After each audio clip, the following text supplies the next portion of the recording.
ہماری سوسائٹی کے اندر خرید و فروخت کے معاملے کے اندر ایک دو چیزیں جو ہیں وہ مروج ہیں، یعنی کہ لوگ اس کے مطابق جو ہے وہ خرید و فروخت کرتے ہیں۔ یا تو لوگ جو ہیں وہ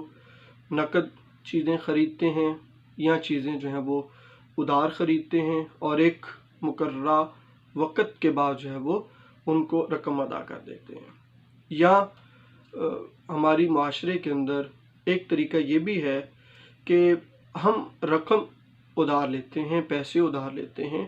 اور ایک مقررہ مدت کے بعد جو ہے وہ ہم اس رقم کو جو ہے وہ واپس ادا کرنے کے پابند ہوتے ہیں۔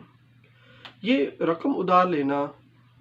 یا چیزیں ادھار لینا، یہ اسلام نے اس کو جو ہے وہ جائز ٹھہرایا ہے، لیکن اس کا طریقہ کار یہ بتایا ہے کہ اگر انسان جو ہے وہ قرض لے رہا ہے، پیسے ادھار لے رہا ہے، ایک تو اسلام نے کہا کہ اس کو لکھ لیا جائے کہ وہ کتنے پیسے ادھار لے رہا ہے اور کب جو ہے وہ واپس کرے گا، اور ایک تو لکھا جائے، دوسرا جو ہے وہ اس کے اوپر جو ہے وہ گواہ مقرر کیے جائیں تاکہ ادائیگی کے وقت جو ہے کوئی مشکل پیش نہ آئے۔ اور حدیث مبارکہ کے اندر آتا ہے کہ جب قرض لٹانے کی باری آئے اور اگر انسان جو ہے وہ قرض لٹا سکتا ہے اور اگر وہ جان بوجھ کر نہیں لٹاتا تو نبی کریم صلی اللہ علیہ وسلم نے ایک حدیث مبارکہ کے اندر اس کو ظالم قرار دیا اور ایک حدیث مبارکہ کے اندر اس کو فاسق قرار دیا۔ یہ اس شخص کے لیے ہے کہ جس نے قرض لیا اور وہ قرض ادا کر سکتا ہے، اس کے پاس پیسے ہیں، لیکن جان بوجھ کر جو ہے وہ قرض ادا نہیں کرتا۔ دوسری طرف نبی کریم علیہ الصلوۃ والسلام نے قرض لینے والے کو ترغیب دی اور قرضدار کو مہلت اور آسانی مہیا کرنے پر جو ہے وہ خاص انعام کی جو ہے وہ آپ کہہ لیجئے کہ خاص انعام فرمایا۔ وہ کیا؟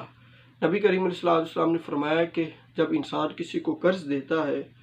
جب تک وہ قرض ادا نہیں کرتا تو اللہ تعالیٰ اس قرض کی مقدار کے اندر اس کو صدقہ کرنے کا ثواب عطا فرماتا ہے، اور جب وہ جو ہے وہ قرض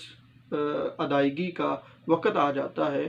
اور قرض ادا کرنے والا اس سے مہلت مانگتا ہے اور وہ اس کو مہلت دے دیتا ہے، تو نبی کریم علیہ الصلوۃ والسلام نے فرمایا پھر اللہ تعالیٰ اس کو اس قرض کی مقدار کے مقابلے میں 2 گنا جو ہے وہ صدقہ کرنے کا اجر و ثواب عطا فرماتا ہے۔ بلکہ حضرت حذیفہ رضی اللہ تعالیٰ عنہ روایت کرتے ہیں کہ نبی کریم علیہ الصلوۃ والسلام نے ارشاد فرمایا کہ پچھلی امتوں میں سے ایک شخص تھا کہ جب فرشتے جو ہیں وہ اس کی روح قبض کرنے کے لیے آئے تو فرشتوں نے سوال کیا کہ کیا تمہارا یا تمہیں کوئی اپنا اچھا عمل یاد ہے جو زندگی کے اندر تم نے کیا ہو؟ تو وہ جو ہے وہ سوچ میں پڑ گیا اور سوچنے کے بعد کہنے لگا ہاں، مجھے اچھا کام جو مجھے یاد وہ یہ ہے کہ میں تجارت کیا کرتا تھا اور لوگوں سے جو ہے وہ میرا لین دین ہوتا تھا،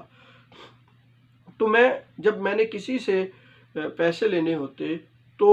میں اس کو جو ہے وہ مہلت دیتا، یعنی کہ قرض لینے میں آسانی پیدا کرتا، اور اگر کوئی تنگ دست ہوتا تو میں اس سے درگزر کرتا، یعنی کہ معاف کر دیتا۔ تو جب اس شخص نے جو ہے وہ اپنا یہ رویہ قرضداروں کے متعلق جو ہے وہ بیان کیا تو اللہ تعالیٰ نے جو ہے وہ فرشتوں سے فرمایا کہ اے فرشتوں میرے اس بندے سے جو ہے وہ درگزر کرو۔ اسی طرح امام مسلم نے اپنی الجامع الصحیح کے اندر ایک حدیث مبارکہ نقل کی جس کے اندر اللہ رب العزت فرماتا ہے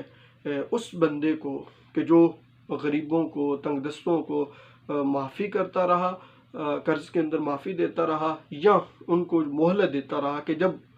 چاہیں وہ قرض ادا کر دیں، تو اللہ تعالیٰ اس بندے کو فرماتا ہے کہ میرے بندے میں تجھ سے زیادہ حق رکھتا ہوں معاف کرنے میں اور درگزر کرنے میں اور مہلت دینے میں۔ تو اللہ تعالیٰ فرشتوں کو فرمائے گا کہ اے میرے فرشتوں میرے اس بندے سے درگزر کرو، معاف کرو، کیونکہ دنیا کے اندر یہ میرے بندوں کے لیے آسانیاں پیدا کرتا رہا۔ تو لہذا قرض کے معاملے کے اندر اگر انسان کے پاس